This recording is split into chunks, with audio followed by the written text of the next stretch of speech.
Hello, welcome to Cory Reads. I am Cory, and I will read as I do on my channel.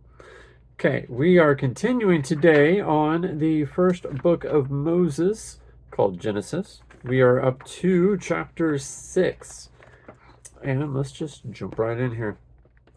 And it came to pass, when men began to multiply on the face of the earth, and daughters were born unto them, that the sons of God saw the daughters of men that they were fair, and they took them wives of all which they chose. And the Lord said, My spirit shall not always strive with man, for that he is also is flesh, yet his days shall be 120 years.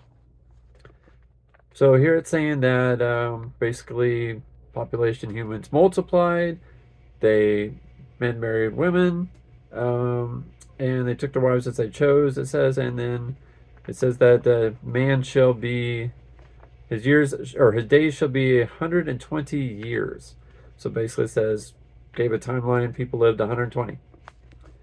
And there were giants in the earth in those days, and also after that, when the sons of God came in unto the daughters of men, and they bare children to them. And the same became mighty men, which were old men of renown.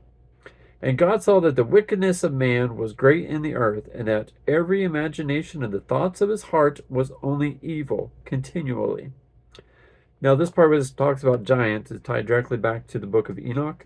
From what I've read about that, it's basically these are the Nephilim, or the giants, which were angels that impregnated women, and then they had the Nephilim, which were the giants. And that's what it talks about here. And then it also goes on and says that God says all men are wicked, and all their thoughts was only evil continuously. So according to God, from when he saw everybody, all the men were continuously having evil thoughts. And it repented the Lord that he had made man on the earth, and it grieved him at his heart. And the Lord said, I will destroy man whom I have created from the face of the earth, both man and beast, and the creeping things, and the fowls of the air, for it has repenteth me that I have made them. So basically, God's upset that he made humans and they turned out to be evil.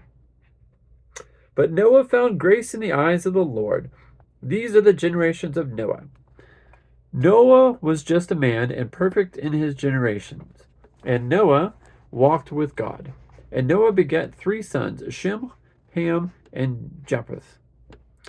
The earth also was corrupt before God, and the earth was filled with violence. And God looked upon the earth, and beheld it was corrupt, for all flesh had corrupted his way upon the earth. And God said unto Noah, The end of all flesh is come before me, for the earth is filled with violence through them, and behold, I will destroy them with the earth. So basically, God here, he sees that there's nothing but violence, and man has been corrupted. And so he basically tells Noah that he's going to kill everybody. And then he tells Noah, Make thee an ark of gopher wood. Rooms shalt thou make in the ark, and shall pitch it within and without with pitch. And this is the fashion which thou shalt make of it. The length of the ark shall be 300 cubits, the breadth of it 50 cubits, and the height of it 30 cubits. So here it's telling exactly the size of the ark, and that he's supposed to have rooms and how he should build it. And so that's just telling you how big the ark is. Now, do keep in mind, back when this was written originally by Moses, they didn't know about the rest of the world. They didn't know Australia, the Americas, Asia, very secluded in their knowledge of the actual world.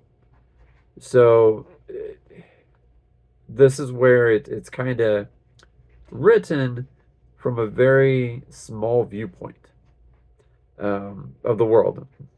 And going on, a window shalt thou make into the ark, and in a cubit shalt thou finish it above, and the door of the ark shalt thou set in the side thereof.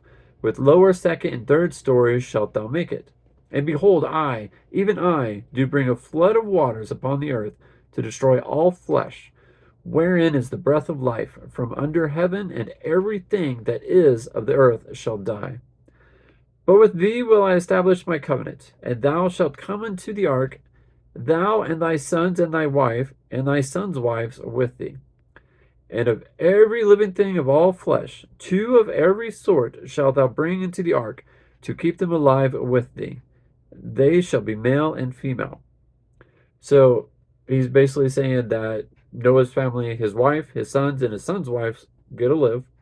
They all get on the ark, and he's supposed to take two of each creature on the ark with him, a male and a female. Now, again, this is very limited knowledge of what is actually out there in the world based on when it's written. There are many different civilizations all around the world that all have a flood story type of thing in their histories, which does lead credence to there actually being a flood of some kind, which could just basically be a melting of the ice caps, water level raises, there's a flood. It could happen all over the world at some point in time in history, and that could be what led to all of the different flood stories throughout history. Because in like reality, if you take just two of each creature onto an island, onto a boat, it's not going to work to repopulate it because of obviously inbreeding. And so we'll just go on here. Of fowls after their kind, and of cattle after their kind, of every creeping thing in the earth after his kind, two of every sort shall come unto thee to keep them alive.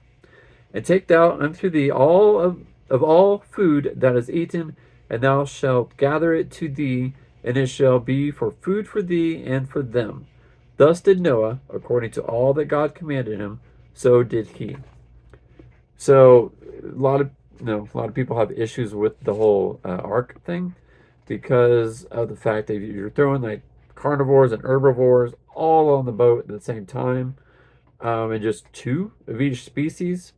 And like I said, it's not known the magnitude of all the different species because they're not gonna go to China or to Australia and go get the kangaroos because they didn't even know kangaroos or koalas or anything that was there existed.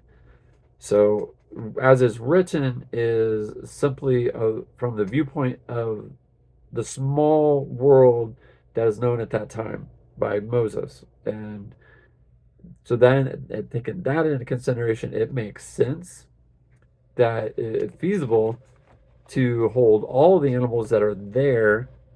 But again, without knowing the scientific, feasibility of actually reproducing with just two species or two samples of the same species, because then their children would be inbred, and then you're going to have deformities and things like that that just wouldn't be plausible unless back then it was different. Which, if you take out science and ignore science, then it could happen. But that's why a lot of people don't hold a lot of belief in the reality of this. The reality of a possible flood worldwide, yes, because there are multiple flood theories in a lot of different cultures all around the world. So that is possibility, believable. There was a flood. The likelihood of the ark preserving all the animals, that's a little less believable, but that is what it is. And that is the end of chapter 6. So we will move on to chapter 7 next time, and we'll continue where it talks about the actual flood and go on from there. Thanks for listening.